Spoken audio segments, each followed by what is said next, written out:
Hello. Okay, I've moved us to a clean-ish section of the house. Hey guys, how are you doing? We're gonna do a little bit of a daily vlog while I'm hanging out with the kids today while I answer some of your questions. We just hit 34,000 subscribers, so thank you if you have subscribed to the channel. We are gonna do a Q&A. I asked you guys to give me any and all of your questions. So as we go throughout our day, I will be taking a break with you guys and answering some of these questions. Okay, we're gonna start off with 2 questions because this first question I'm only sort of answering. Homeschool curriculum.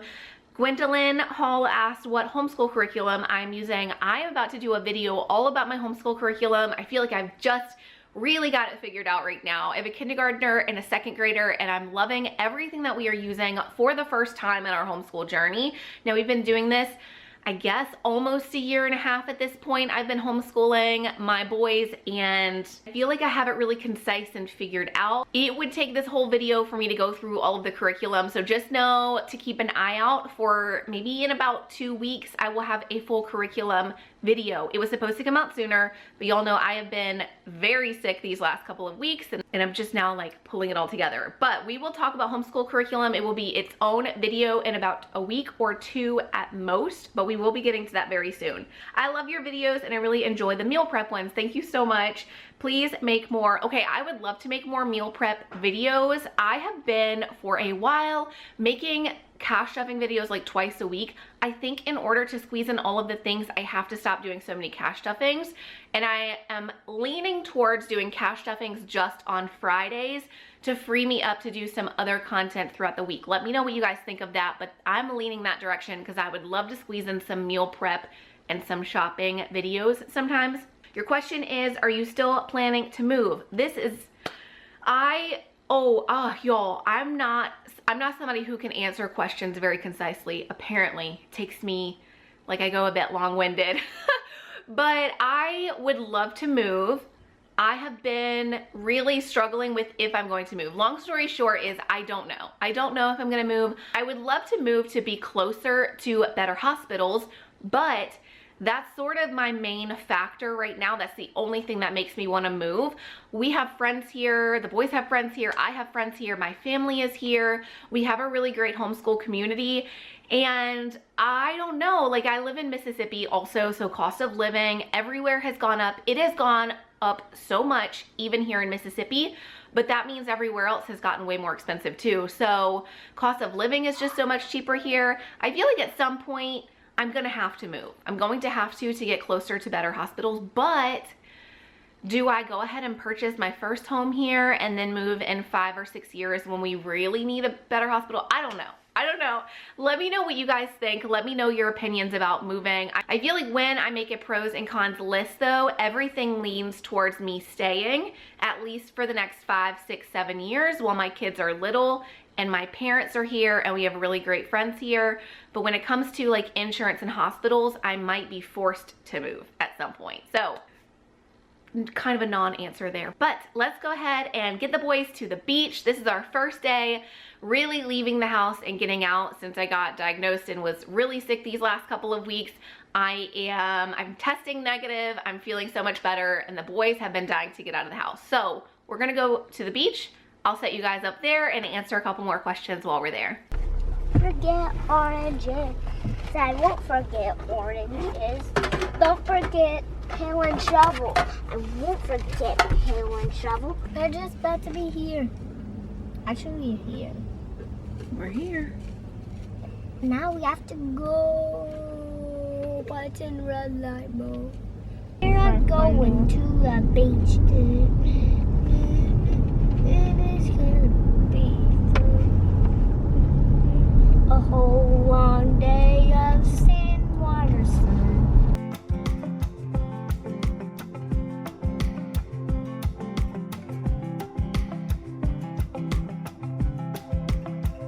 I wake up in the morning, open the shades, letting all of the light in. The sun is shining, I can smell the coffee you made me. The songs that you've been singing tell me how much you love me. You love me. I don't wanna go to work. Okay, that I wanted to answer some questions at the beach, but it was so windy. I knew you guys weren't going to be able to hear me. I hope you can see me okay. So I made a deal with the kids. I'm going to clean up their toys from the beach and like clean them off and put them back in our little shed. They are going to vacuum the car. So let's go ahead and answer a question while we are in here. How do you find single parenting? Is he in the picture a lot? Simply curious about how the love life is going currently. Okay, that was a few questions. How do I find single parenting? I love it. Of course, it would be nice to have somebody to share the help. Of course, I would love for there to be a dad in the picture for the boys. I guess that answers your second question of is he in the picture? No. It is just me 24/7. It's just us. I honestly, as far as what I feel, I love our little family. I enjoy being with the kids all the time. If they had a responsible like other parent, of course I would be happy to like send them away for the weekend or like split time or whatever, because it would be what's best for them. But how do I feel about our current setup given our current situation? I love it. I am exhausted a lot of the time. I'm not gonna lie, it is hard work, but I'm happy. The boys seem happy. We have created a very happy little life for ourselves. So last question you asked is curious about how the love life is going. There is no love life. It is just me and the boys. And can I just say, like, let's normalize being okay with being single. I am very happy being single at this stage of my life. I'm not looking for somebody else.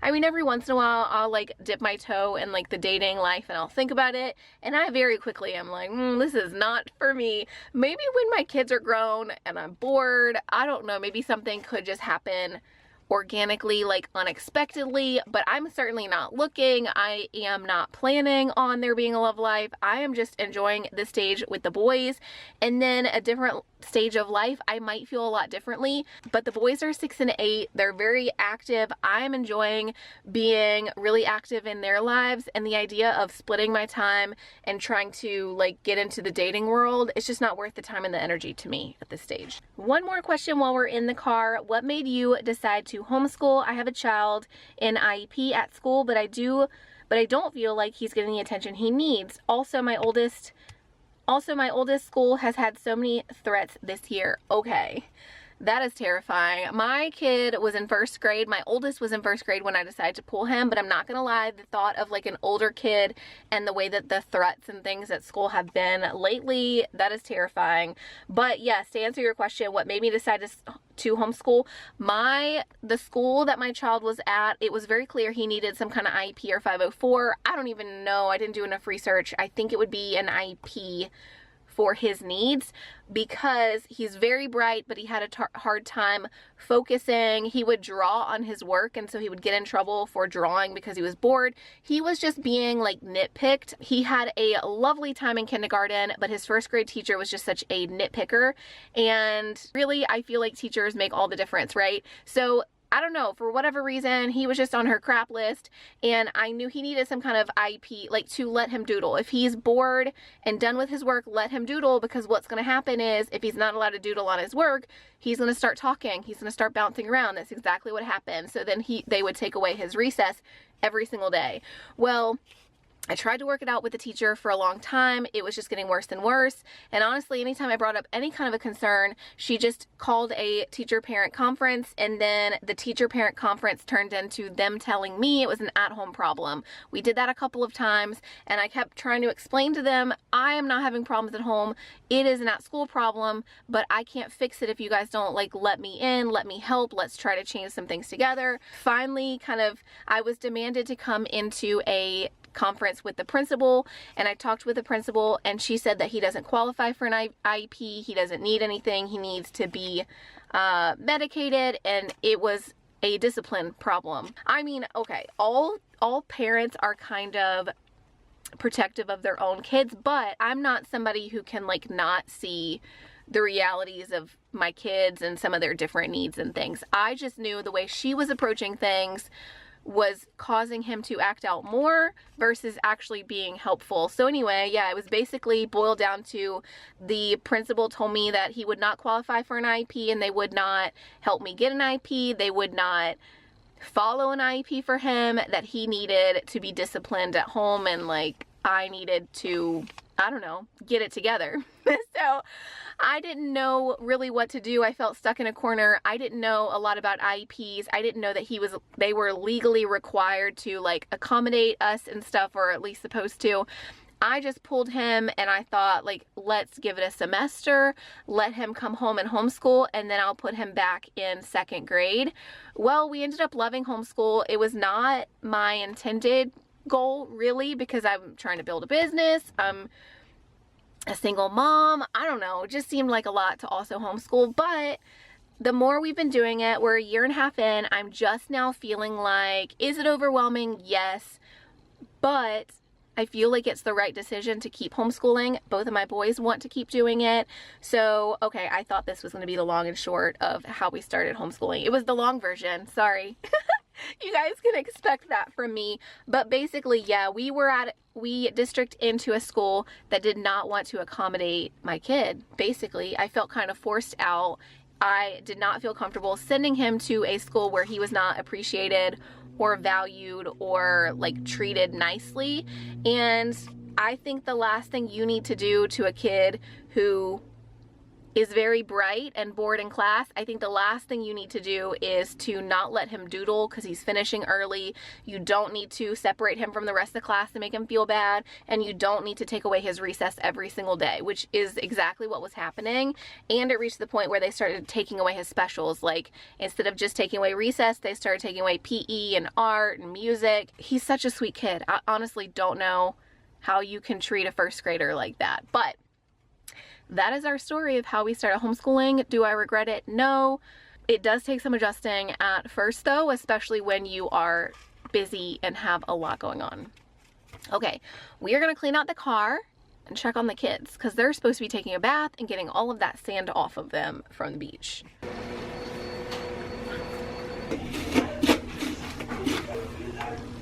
Yes, that was McDonald's. So our McDonald's has a deal right now. Not that I'm encouraging fast food, but it's like 2 cheeseburgers, 2 medium fries, and 20 nuggets for like $11. Do you guys have that same deal at your McDonald's? Not that I typically, like I said, I'm not trying to push fast food, but sometimes you stay at the beach a little bit longer than you meant to, and you're starving and your kids are starving. So we did have McDonald's for an early dinner. I am about to clean this office. I don't know if you can tell. It is a mess in here. It is a complete like disaster. Like I said, I was sick for a couple of weeks. So things have just gotten away from me in a lot of different areas. This office is gonna get worked on tonight. But before we work on the office, let's answer a few more of these questions from you guys. Next question is, what options have you explored for printing your products? I know you've said that you don't print at home anymore. My printer gives me grief all the time, and I'd appreciate any advice. Also, what is your process for making Etsy listing photos? Okay, so I get a lot of questions about work stuff. I'm gonna try to briefly answer this, but I am thinking, like I was saying earlier, like maybe I'll start doing a live once a month. I'm thinking of maybe doing a small business focused live once a month. Let me know what you guys think of that idea. But I think it would be nice to be able to answer a lot of these kinds of questions because I do get a lot of office questions and work questions, which is great. I'm happy to chat about, but some people don't care about that process. They're here for the budgeting. But let's briefly go through this. So I do still print at home. I print some of my stuff at home, and I print some of my stuff locally through a local print shop. I have started exploring the idea of getting printing done overseas too, but I really enjoy supporting the local print shop. So let's break all these options down though. First off, printing at home, I love HP printers. I bought a Canon because somebody at Best Buy recommended it to me. They were like, definitely don't go with HP. You need a Canon if you want bright, nice pictures, whatever. I don't know why I listened to them and not like what I already knew. I have tried all kinds of different printers. I love the HP printers. Somebody reach out to HP and tell them I would love a sponsorship deal because I genuinely support HP. Their ink is cheap if you get the HP Instant ink. I love them. I've had the best luck with them. So printing at home, I recommend HP printers. I will link below the exact printer that I purchased off of Amazon, but really as a sweeping, like I can say mostly without a doubt, because I guess nothing is 100%, but I support HP products. I have had the best luck with them. I have not had an HP printer yet that I don't love and I don't love the quality of. So printing at home, get HP printers. Are they a headache sometimes? Yes, but that's just at-home printers in general. Okay, local print shop. This is the other thing that I do. I get them to do double-sided products because those are a pain in the butt to print and I don't want to do those. So if it's single-sided, for the most part, at the moment, I'm printing them and cutting them at home.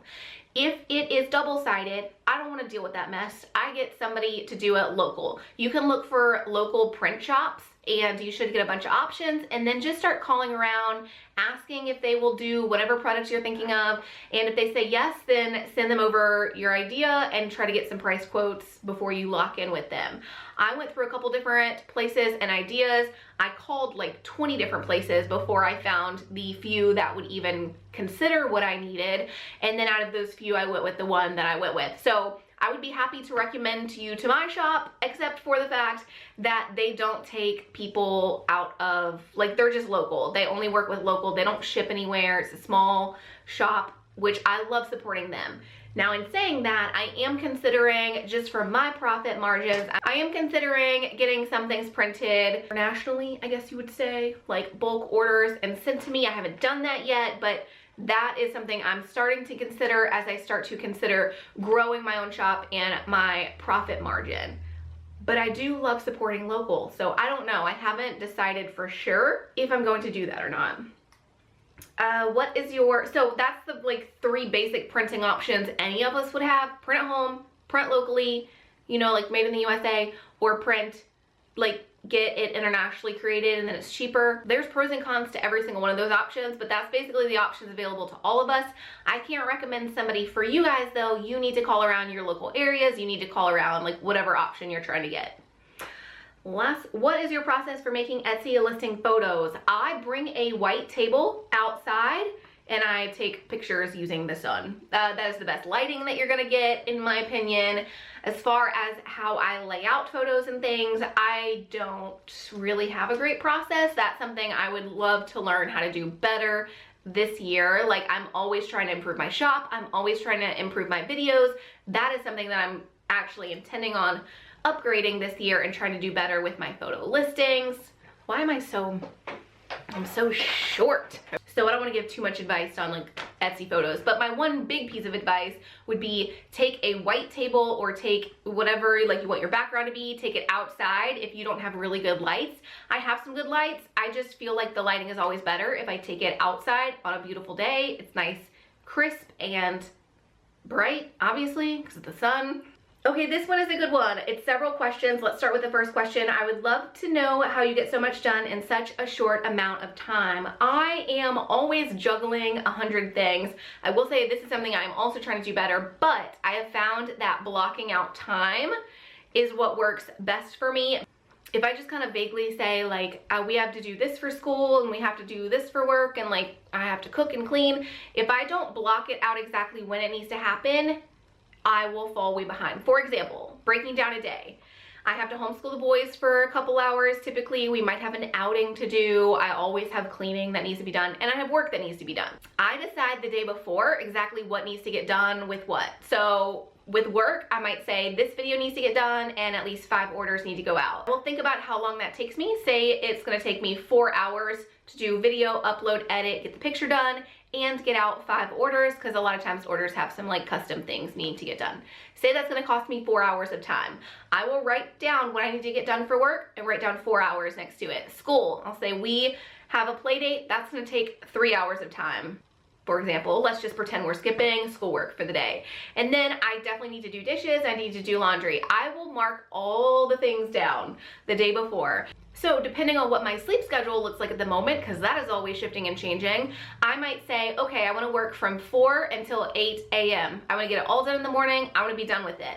8 a.m. until 10 a.m. I'm going to clean. I'm going to do laundry. I'm going to do those predetermined tasks. And until 1, that's 3 hours for our outing, so we can go with our play group, and then we'll come home and have a couple hours rest before we do yada, yada, yada. Does that make sense? So I will say, how do I get things done? I time block day to day. I don't have the same time schedule every single day, but day to day, I will time block out and like in preparation of my day, see what needs to get done and how much time it's gonna take me. Okay, so that's the first question. Also, where would you like to be in the next 3 years? For example, would you like to buy a house? Yes. I don't know, like I said earlier in this video, if I want to move state just yet. I feel like I have to at some point, but because of insurance, I'm not quite sure if that like sometime is right now. And I tend to do a lot more short-term planning versus long-term planning, but let's just pushing all that aside, home specifically. I would love to be owning a home and in our own home around this time next year. So I just re-signed a lease for this rental house. So we're gonna be here for another year and a couple of months. And then at that point, I would love to be buying a house. Now, I don't know if I want to buy a house or buy land and like build something little on it and then build like an office building. I don't know. I don't have all those details. First, I need to figure out what state I'm going to be living in. But vague timeline wise, I would love to be buying a house in about a year and like a few months. So right at the start of next summer, I would love to be buying a house. YouTube wise, I would love to have 100,000 subscribers. The ultimate big goal I think a lot of us make as far as like our big goal is the 100,000 subscriber mark. That would be amazing. If you guys haven't subscribed yet, please subscribe. Help me get to that goal. My short-term goal is 50,000. I would love to reach that by the end of this year. And then maybe around the same time I'm getting a house in like a year and a half, I would love to have 100,000 subscribers on YouTube. Who knows when that will happen, but definitely want to get a plaque. I would love to hit 100,000 subscribers. And I'm new on Instagram. I hope to hit 100,000 subscribers on Instagram by the end of this year. So like at the end of 2023. I know that's a big goal and I literally just started on there, but I think I have like 8,000 subscribers, followers. Y'all know I'm not up to date yet on the lingo for Instagram, but I mean, I do have some big goals for this channel, big goals for Instagram. I love our community. Of course, I want it to grow. I think it's tons of fun. So why wouldn't I want it to grow? You know, income wise, I would love to be hitting a 6-figure a year income like in the next few years. I would love to be able to hit that consistently year to year. And in addition to wanting to have my own house, in a year or so whenever I move and purchase my own house, I would like to build a little office or studio in my backyard, or like, you know, something separate from the house. Even if it's like, it could be a garage, I don't know. I've loved having the office here in this rental, but we need these 3 bedrooms. I'm in a 3-bedroom little rental house.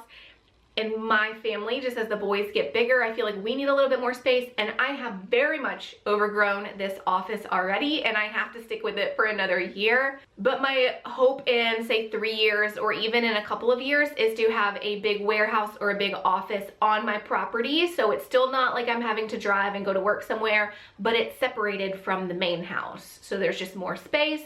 There's a little bit more separation between life and work. I think that would be amazing. Okay, well, I had every intention of cleaning my office. However, I have not had enough space in this office for a long time, and I've been contemplating just getting a bigger storage unit, which I'm probably gonna have to do pretty soon. But in the process of starting to clean the office, I realized I really don't have anywhere to put anything, which is like the core problem. So I can't really clean if I don't have anywhere to put the stuff. Like, I just have too much stuff. I can't clean up if there's more stuff than there is space. So with the last hour, I've been measuring some things. I measured this back wall behind me. I purchased a couple things. Like, I purchased a couple of big storage, like, shelving units. They're the wire kind. You guys will see them soon.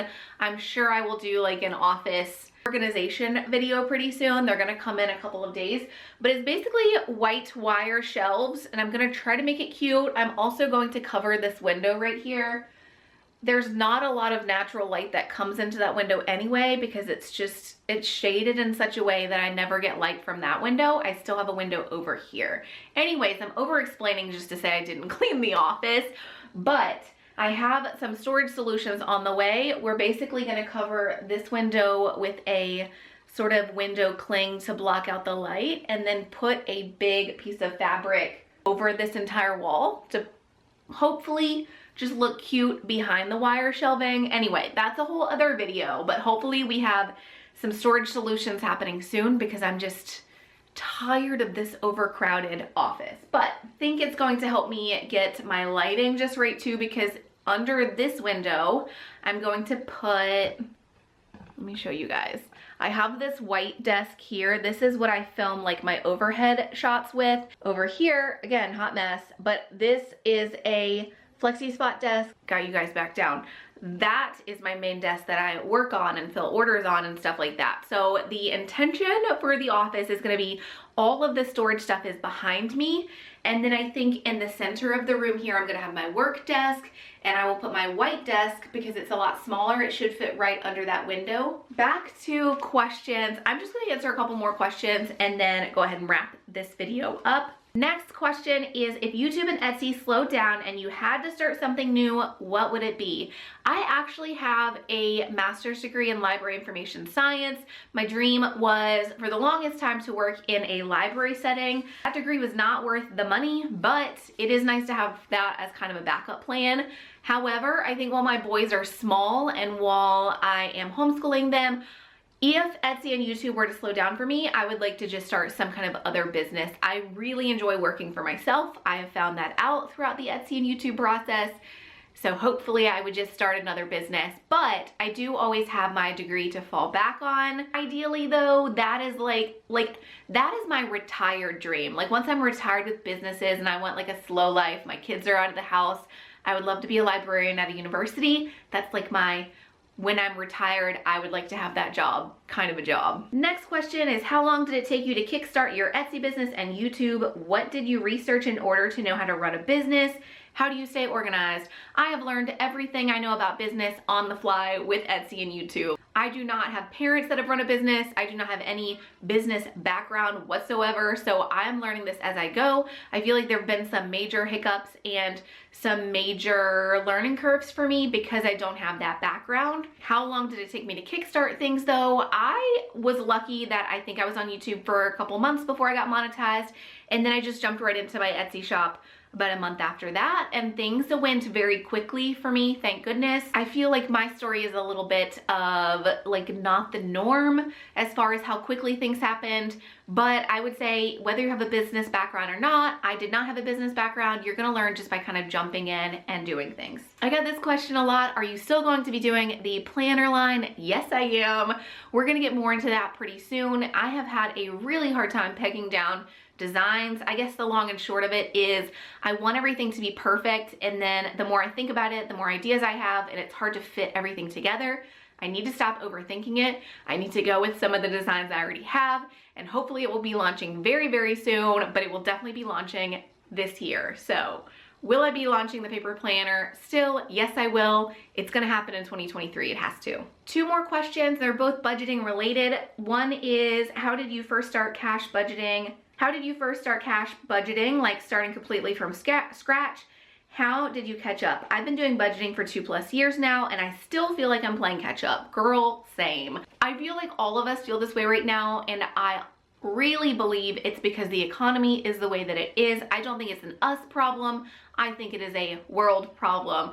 So I have been doing this for a little over 2 years myself. I started YouTube about a year after I started the cash budgeting method. I started out by just with like 6 categories, things that really made me feel motivated. That's what I always tell you guys to do too. Start with a few things, start with things that motivate you, and then you can move on to more and more binders and doing more things.